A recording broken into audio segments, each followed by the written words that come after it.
Okay, and here we are back again for the second game of Dogs of War. The first one seemed to work all right. Hopefully you survived it on YouTube, where you need to watch it from, or seen it on the Facebook group. So this is the second game in that series. Quite a different setup, quite a different army to be taking on, but still with my Byzantines down the bottom side of the picture as you're looking at it. And this was against what I believe was something like a northern and southern dynasties Chinese army, which, as you can see along the top, had an allied command of, I think, the Malaysians or Burmese or some sort of Asiatic fast-moving impact foot with elephants and a few weaker bow to kind of sit on the outside and presumably be ready to harass light horse. Then in the centre, a big solid block of supported infantry, a mix, I think, of spears and two-handed weapon men. Very tough. Two commands there. A few bowmen sat on the edge, and then just a few cavalry thrown out there to to almost refuse the flank. And facing this, again, thinking about how the Byzantine army works, is all about concentration, and it's all about picking the fights, because the Scutatoi are not particularly tough. They do need to be shooting against mounted to be effective.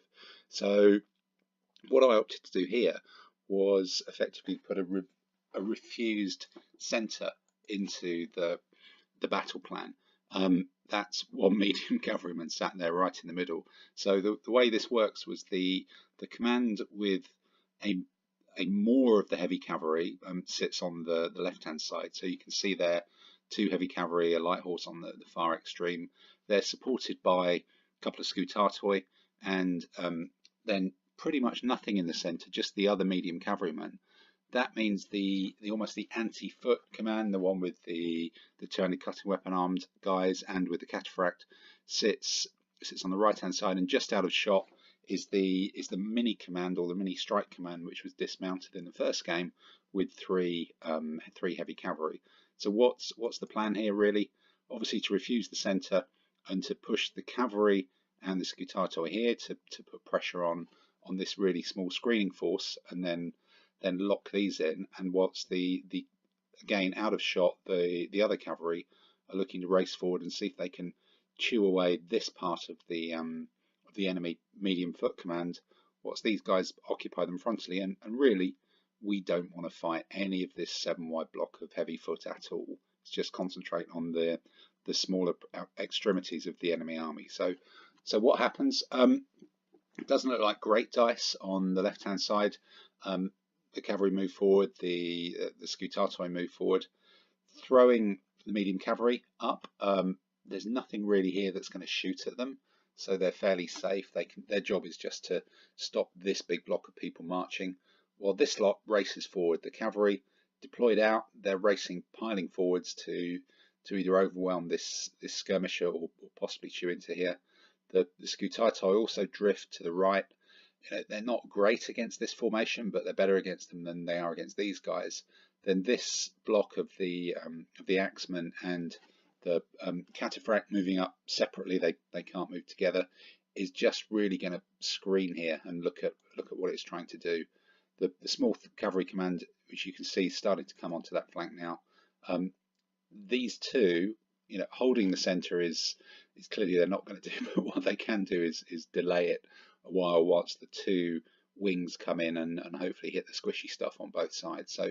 So what do the Chinese do? The Byzantines are going wide, so the Chinese need to split to face that. They brought something through the middle. These two commands are starting to drift out to try and match my eastwards or eastwards drift as well. This has expanded. It's now getting pretty close to the edge of the table, but there's some squishy bowmen here, and this command is moving to try and catch my infantry before they can really gang up on the cavalry there. A sneaky cataphract.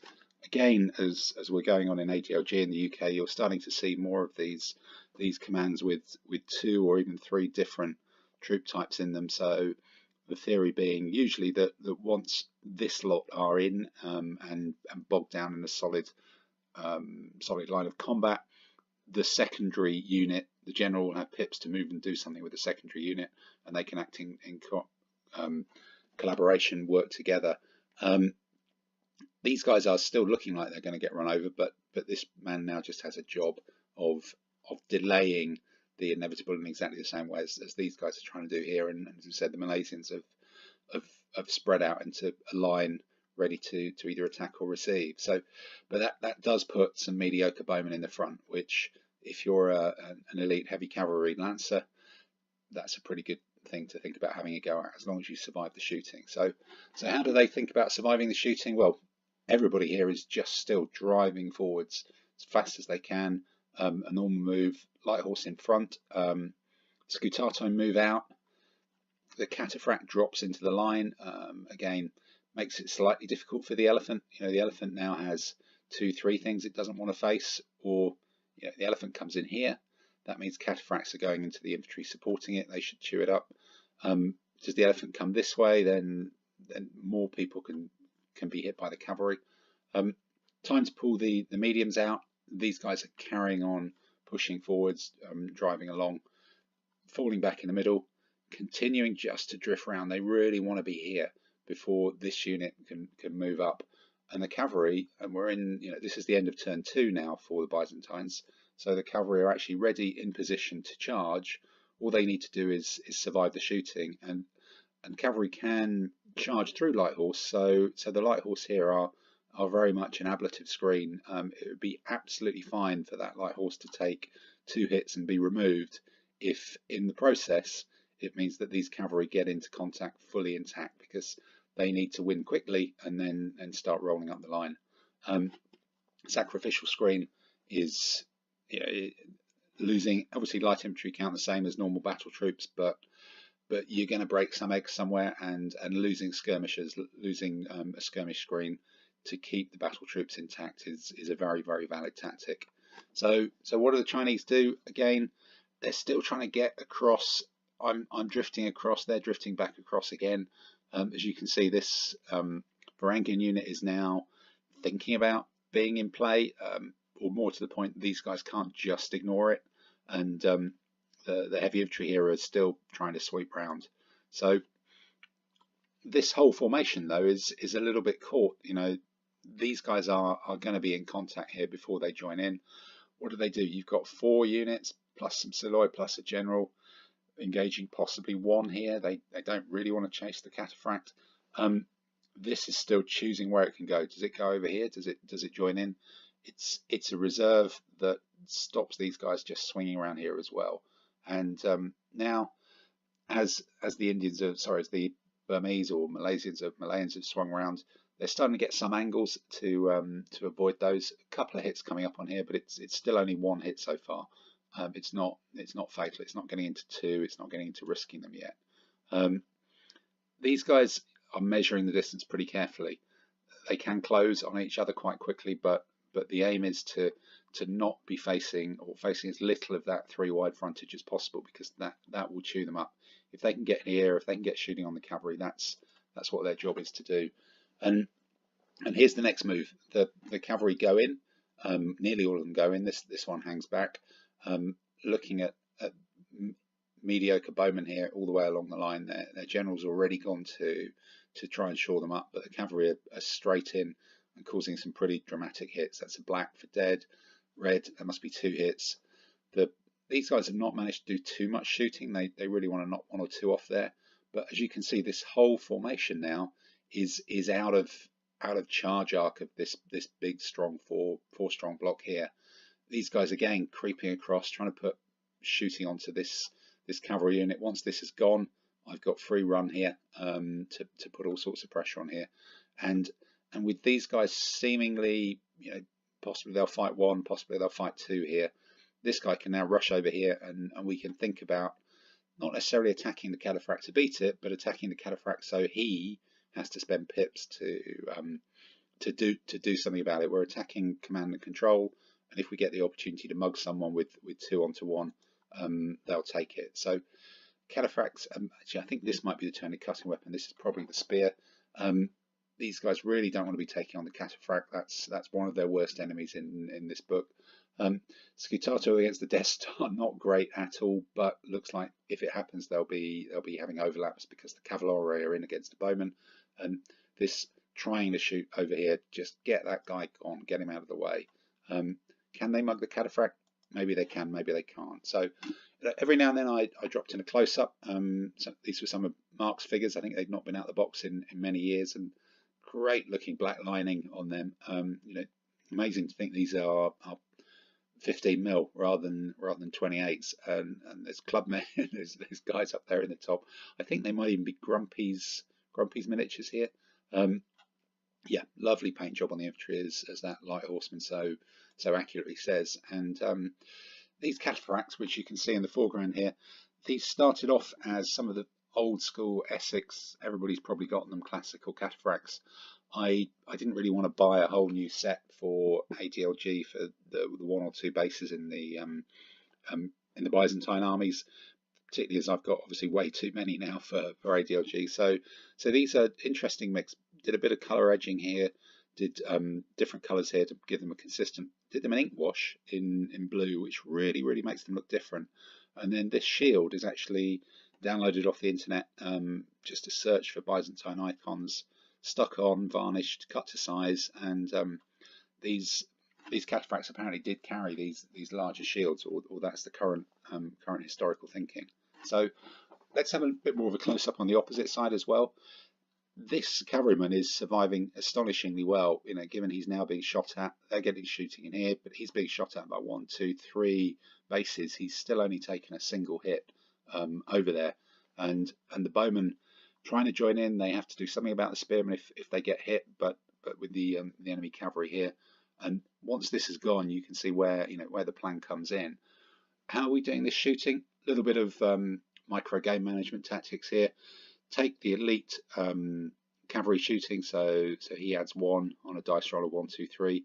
That's your first support. That's the second support. Slightly better. The cavalry's base factor for shooting is 0 against cavalry. These guys would be base factor of 0 plus 1 for foot shooting mounted. So they'd normally be at 1. That takes them back down to 0 as well. So in this situation, best to have him shooting, because he's on 0 elite rather than them shooting as 0 and non-elite. In normal circumstances, if they'd not taken a hit, you would have probably gone with them. They're starting at 1, 2, 3. Getting up to 3, that's better than starting at 2 in elite for sure. But you take a hit, the game changes. So, and again, once he goes, there's a whole big problem here for this whole command. He needs to survive very well. What else is happening? That's those cavalry you saw in the other picture. The 2 light horse who started here have made a little bit of a break for it, but really what they're doing is what I was doing in the centre. They're wasting my pips and wasting one of my units that's gone back to chase them. Otherwise they could just ride round potentially and have a crack at the baggage. And finally I've managed to trap them and pin them. These guys are not doing anything wildly spectacular, but you can see some of these not such great shields, which I badly copied from some other ones. They do look better from a distance for sure.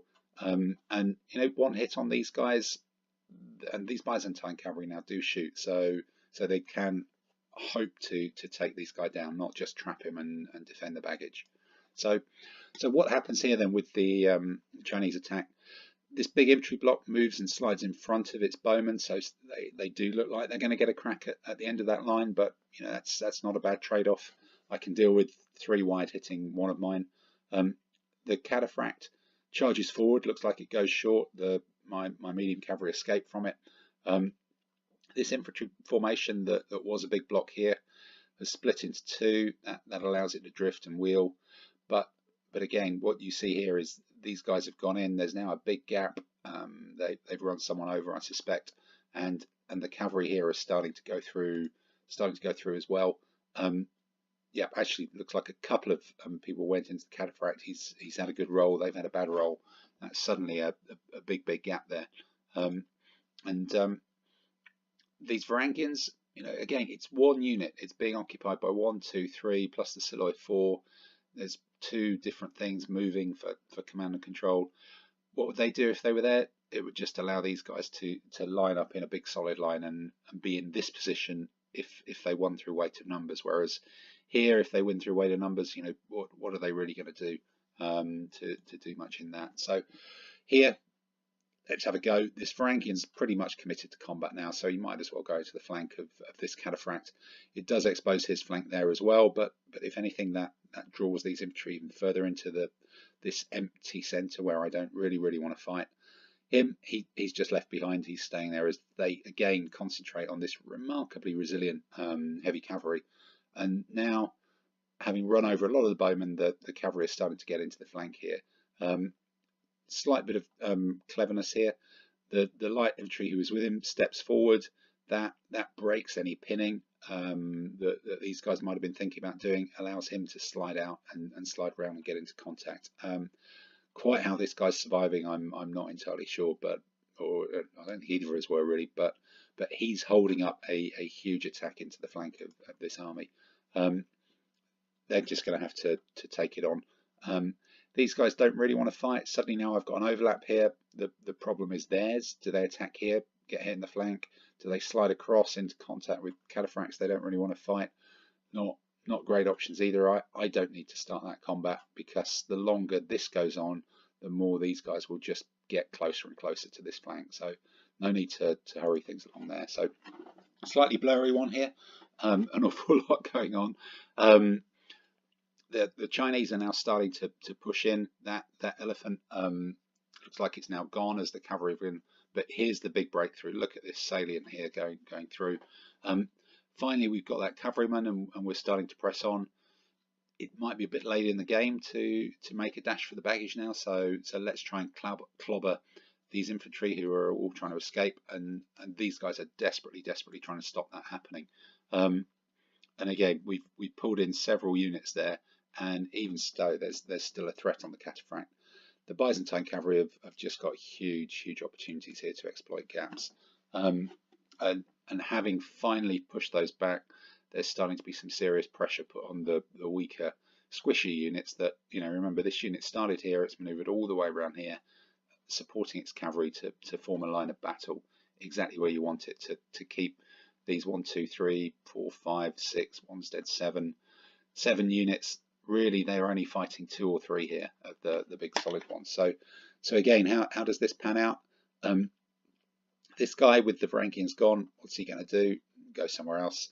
This cavalry command is steaming forward. The cataphracts join it to form a line, just using speed and pace there to find opportunities and find flanks. No Malayans are left. They've all been literally wiped out now. Medium cavalry.